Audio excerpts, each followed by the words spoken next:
Okay, everybody, back again. Wanted to talk a little bit more about the narcissists, the addicts in active addiction, and alcoholics in active addiction. So one of the things I really want to point out is that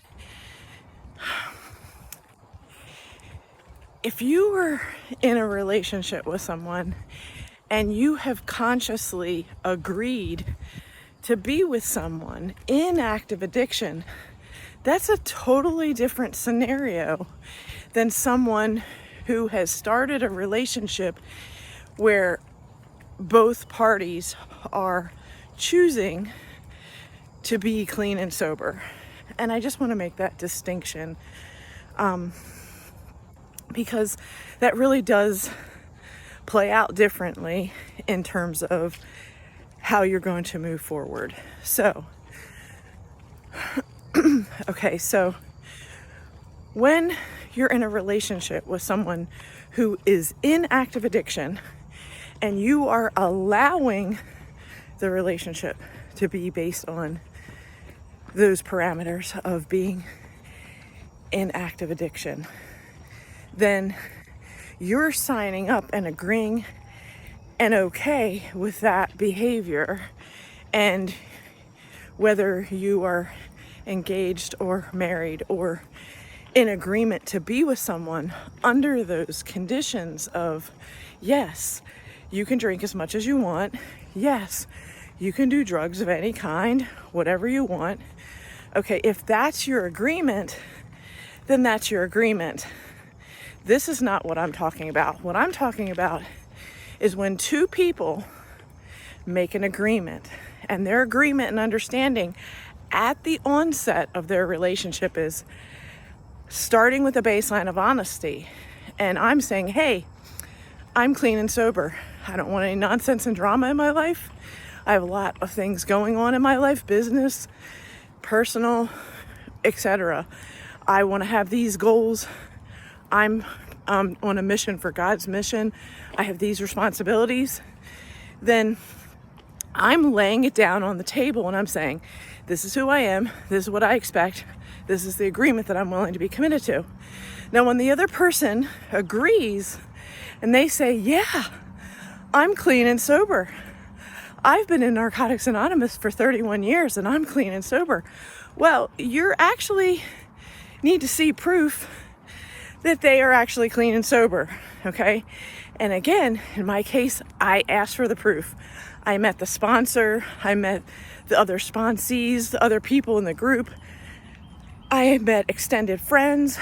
I had physical, tangible proof, financial documents, legal documents, other variables that he had concocted medical documents to conclude that he was clean and sober, okay?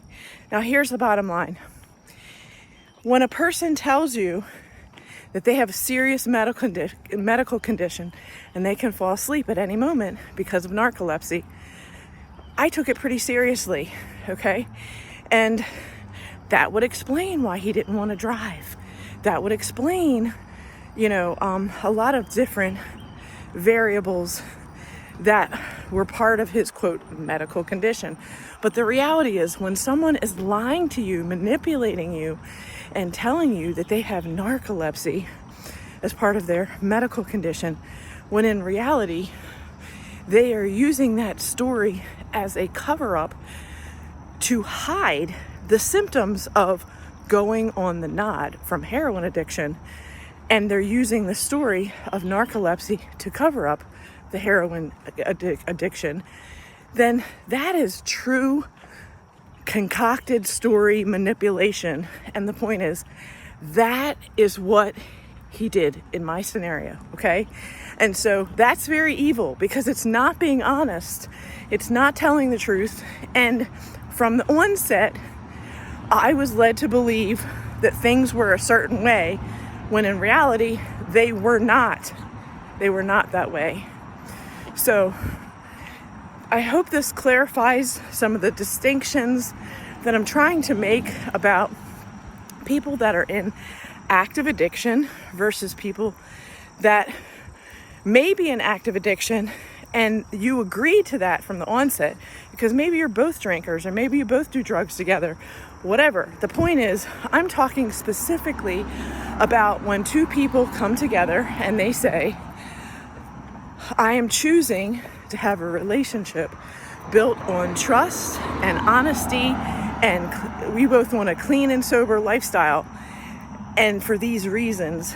And then meanwhile, that person is not honoring their agreements. They're not honoring their covenant. They're not honoring what they said, and they have proved and produced false evidence appearing as real to propagate their entire lie and manipulation.